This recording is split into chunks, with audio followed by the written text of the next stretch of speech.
다들 알고 있으면서 거기 붙어라고 했던 거야. 새롭게 나오고 있는 신천지 의혹이 또 여기랑 연결이 돼요. 연결되죠. 어마어마한 얘기들이 계속 쏟아져 나오고 있어요. 신천지가 연관돼 있고 이재명 당시 지사에 대해서 이만희가 되게 분노했다는 것까지는 어제까지 알려졌는데 네. 새롭게 나온 게 또 근우회라는 데가 근우회라고 나왔어요. 있어요. 그렇죠. 네. 일제 강점기 때 항일 여성 단체입니다. 그 좋은 단체였던 거야. 네. 이 사람을 그런 식으로 포섭했다라는 사실 자체는 또 신천지 내부에서도 극히 핵심 간부들만 일반 간부들은 몰랐다는 모르는 거야. 거죠. 원희룡, 권성동. 송석준, 조정훈까지 신천지하고 국힘과의 이 커넥션 의혹이 오래된 역사를 자랑하더만. 이를테면 2002년 16대 대선 당시 그때 노무현 전 대통령하고 이해창하고 붙었을 때입니다. 네네. 지금 아까 얘기한 것처럼 국민의힘이 400억을 토해내야 될지도 모른다는 게 저 지금 정치자금법 위반도 있죠. 윤석열 정치자금법 위반도 있지만 새롭게 나오고 있는 신천지 의혹이 또 여기랑 연결이 돼요. 연결되죠. 어마어마한 얘기들이 계속 쏟아져 나오고 있어요. 일단 이만희의 직접적으로 이 녹취록이 공개가 됐습니다. 아, 나 들었어요. 간부하고 지금 통화를 하고 있었던 얘기들. 네. 음성 녹취 MBC에서 보도를 한 건데 참 이재명 난 이런 거 볼 때마다 이재명 대통령 어떻게 대통령 됐지? 아니 실제로 우리가 다 기억을 하지 않습니까? 코로나 전국 때 예. 그 집단 감염의 어떤 그 사실상의 첫 케이스 아니에요? 신천지가? 살점 거기서 신천지 안에서 집단 감염이 속출해가지고 그래서 이제 31번 환자. 그러니까 방역 수칙을 어겼잖아. 이 31번 환자 굉장히 유명하죠. 네. 그래서 그때 경기도지사가 이재명 대통령 빡이 친 거 아닙니까? 그렇지. 그 초강경 대응했거든. 아니 그때 전 국민이 진짜 열심히 방역하고 있던 시절이에요. 밖에서 아니, 못 돌아다니고. 얘가 혼자 휘젓고 다니면서 다 주저버렸단 말이야. 그리고 그래서 결국에는 이만희가 방역 혐의로 검찰에 결국 불려가 조사도 받았고 조사 받고 나와서 간부한테 전화를 해가지고 한 게 녹취록이 MBC에서 공개가 된 그렇죠. 거예요. 야, 이거 신천지 한번 힘을 보여줘야 된다는 거지. 어? 그러면서 힘을 보여주겠다면서 겨우 한 게 윤석열 가랭이 밑으로 기어 들어간 거야?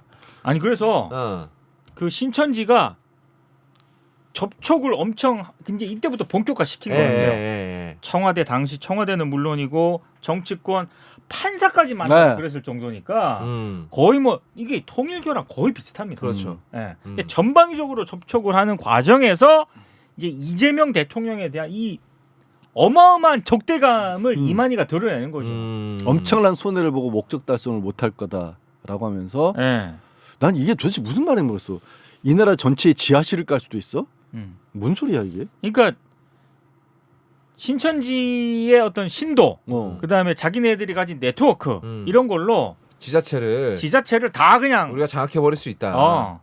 좌지우지할 수 이게 있다. 또 MBC에서는 저거를 이제 지자체라고 하고 JTBC는 또 지하실 뭐 이런 식으로 또 얘기를 했는데 말이 좀 헷갈리게 나왔단 모양이야. 근데 둘 다 비슷한 말인 것 같아요. 물론 그래요. 밑에 지하실을 판다는 것도 그렇고 그렇죠. 지자체를 깐다는 것도 그렇고 다 뒤집을 수 있다는 우리가 얘기지, 하루아침에. 다 엎을 수 다 있다는 이게 거죠. 스며 들어가가지고 뒤집어 네. 엎어버릴 수 있다라는 얘기잖아요. 그렇죠.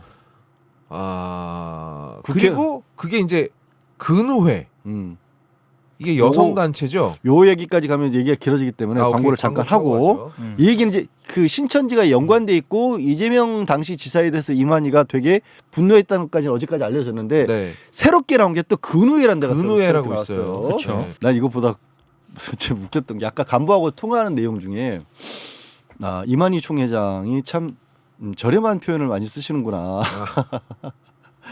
이게 자기를 건드리면 안 된다는 얘기를 간부에게 하면서 우리가 얼마나 큰 데인 줄 아냐라면서 한 얘기가 한기총은 한국 기독교 총연합회지 않습니까? 세죠.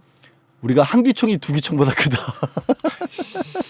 나는 이건 참 이게 좀 교주의 언어치고는 참 거의 제 수준의 아재기가 아닙니까 이거는? 두기총은 누구 말하는 거야? 대갈총? 예. 한기총이 두 개면 두 기총인가요? 예. 야, 센스 있는 아재 개그였습니다. 아니 뭐 이렇게 신이라면서요? 뭐 신이 이따위 농담을 재수 없게. 하여튼 뭐 큰 소리 치면서 얘기를 한 건데 그러면서 하네요.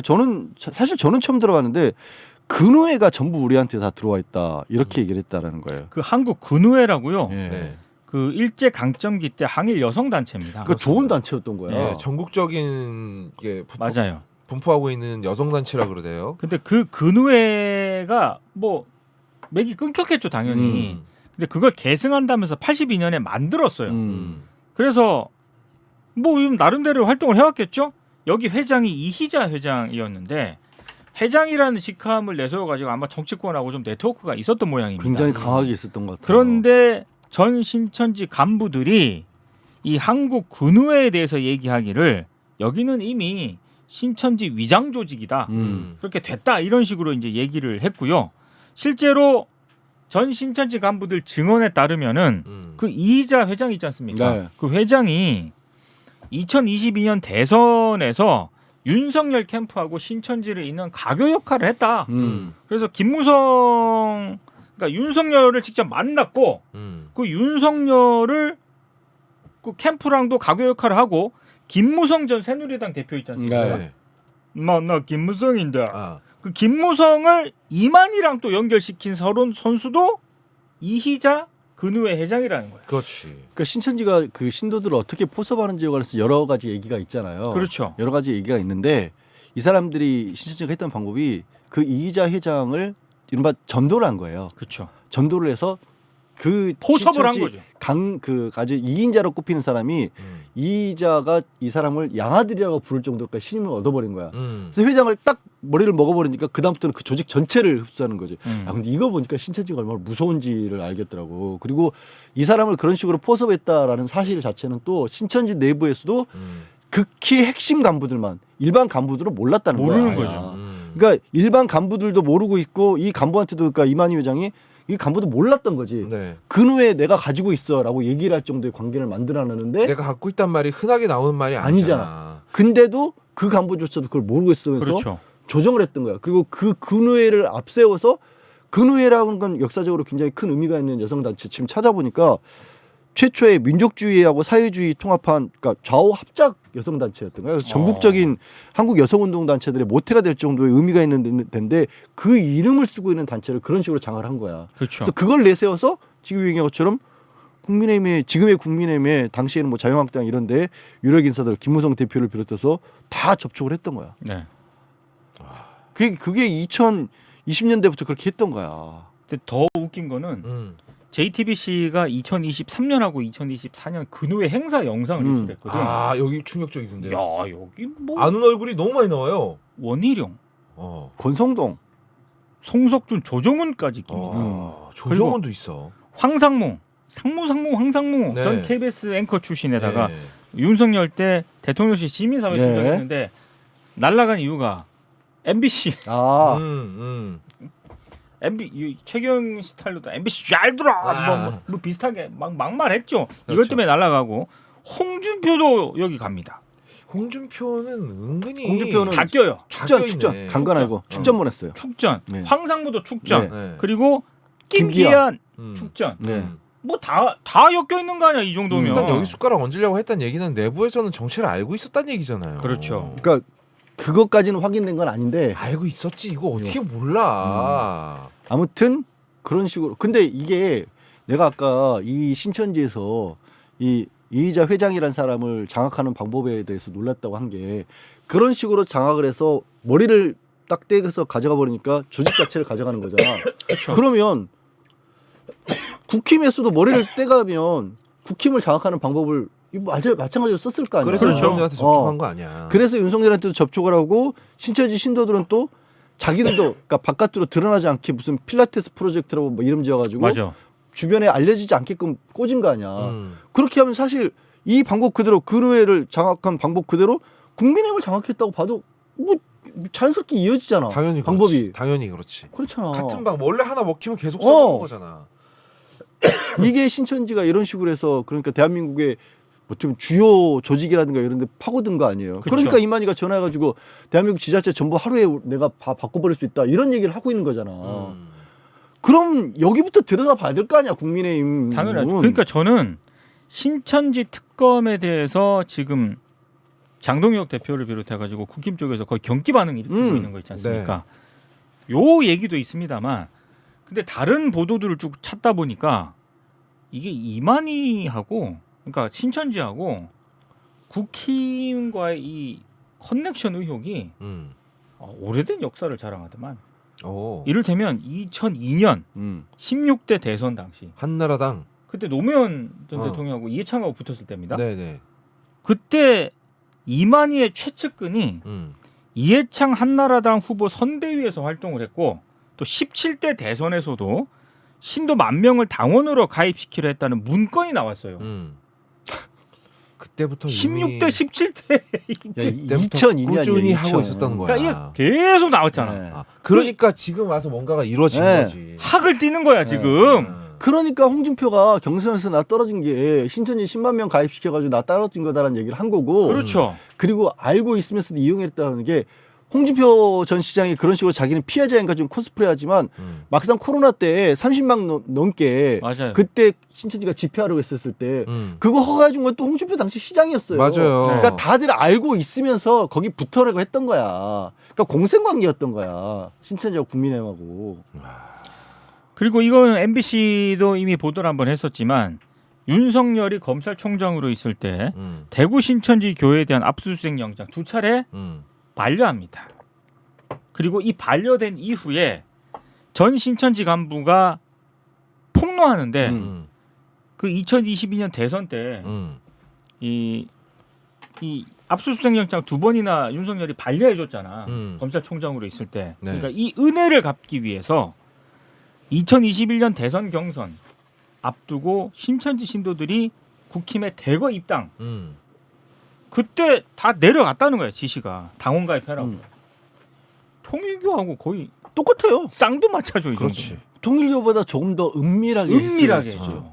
왜냐하면 신천지는 지네 처지를 그렇죠. 처지가 아무래도 통일교보다는 더 그렇죠. 지하에 있다는 걸 잘 알고 있었을 그렇죠. 테니까 우린 더 은밀해야 된다. 그러니까 이만희도 그냥 입버릇처럼 지하실, 지자체 이런 말이 나오는 거잖아. 그렇지. 그리고 썼던 방법 자체가 이미 2002년대도 대선에 최측근이 그러니까 핵심들을 그렇게 꽂는 거야. 그렇죠. 이 세력들을 했던 게 짓들이. 음. 그리고 그 사람이 꽂혀 있는 가운데서 진짜 머리하고 접근을 해가지고 서바서바한 다음에 그 밑에 지령을 통해서 5만이 됐든 10만이 됐든 그 사람을 딱 단체로 움직이게 만든 그렇죠. 거죠. 그렇지. 그리고 통일하고 달리 신천지 신도들 같은 경우에는 또 드러나지도 않아요. 네. 그걸 이용을 했던 거지. 얘는 한 명 한 명이 다 무슨 특수요원 수준이거든. 암행성이.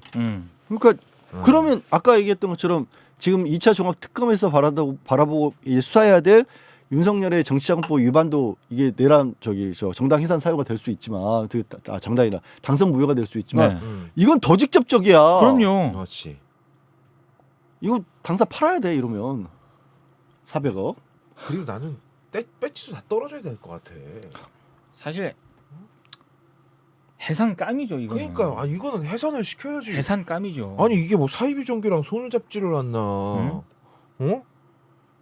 그러니까 지금 국힘이 굉장히 괴물 정당 이상한 정당이 됐잖아요. 그 전에도 정상은 아니었지만. 네네네. 근데 거의 뭐 이게 돌이키기 어려울 정도로 지금 돌아가고 있지 않습니까? 저는 그게 왜일까? 이게 단순히 뭐 전환길 고성국 뭐 이런 아니요? 당원이 바뀌었다니까 주류가. 그렇지. 맞아. 내부가 망가져 있는 거야. 통일교 신천지. 그러니까 이게 그 껍데기가 매년 이 국힘이라는 정당이 나라로부터 받는 지원금 있지 않습니까? 그렇죠. 그리고 공천 장사하면은 뭐 몇백억씩 왔다 갔다 하잖아요. 얘네들이 뭐 노리고 들어왔겠어? 그러니까 이거 노리고 들어온 거잖아. 근데 쥐도새도 모르게 진짜로 국힘 지지하는 사람들은 아예 알아차리지도 못하는 순간에 띵구형 말대로 아예 주류가 바뀌었어요. 그러니까 구구라는 집단이 확 들어왔을 때 네. 누구도 진짜 당원들을 동원해서 당내 세력을 가지고 그걸 막아낼 수 있는 힘이 없는 거야. 없어요. 이미 무한한 내부가 상태야. 썩어버렸으니까.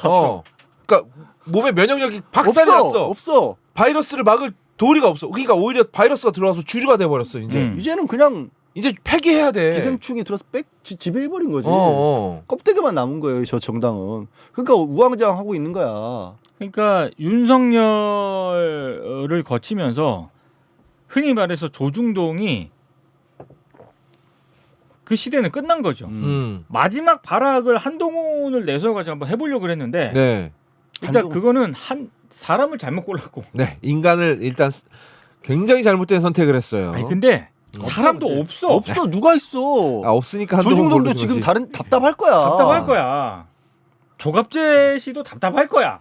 그러니까 지금 이런 상황들이 거듭되고 있으면서 내부는 썩었는데 기껏해서 이 국민의힘이란 그 지금의 국민의힘이 취했던 전략이라는 게 MB 내세우고 박근혜 내세우고 그러니까요. 그다음에 이제 윤석열 최악의 윤석열이었던 거지. 그런 식으로 20년 가까운 세월 동안 실제 정치적인 어떤 신념이라든가 아니면 정말로 당으로서의 공당으로서의 가져야 될 어떤 역할이라든가 이런 것들은 뭐 내부의 어떤 그 뭐랄까 명분이라든가 이런 것들은 없고 네. 그저 이 권력을 통해서 탐욕을 부리는 쪽만 찾으면서 계속 권력을 놓지 않으려고 하다 보니까 이런 자들만 버글버글 밑에서 끌었던 거고 사이비 종교만 끌었던 거고 그러니 이제 와서 이제 딱 까놓고 나니까 뭘 해내려고 하니까 할 수 있는 힘이 하나도 없어.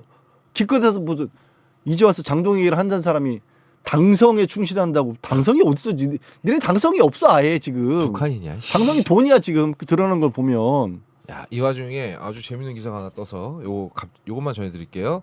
자, 드디어 이준석이 장동혁을 만나러 갔다고 합니다. 네, 야, 너 만나러. 진짜 나쁜 놈이다. 아니 지금 7일 단식 7일째잖아요. 7일째로 간 사람한테 가가지고 국힘 원내 지도하고 상의해서 너무 늦지 않게 공동투쟁 방안을 마련해 말씀드리고 함께하겠다. 야, 이 새끼야, 네가 단식하자 그래가지고 단식 시작한 사람이 지금 7일째 쫄쫄 굶고 있는데 뭐 너무 늦지 않게 말씀드리겠다고? 바꾸기 싫은 거야.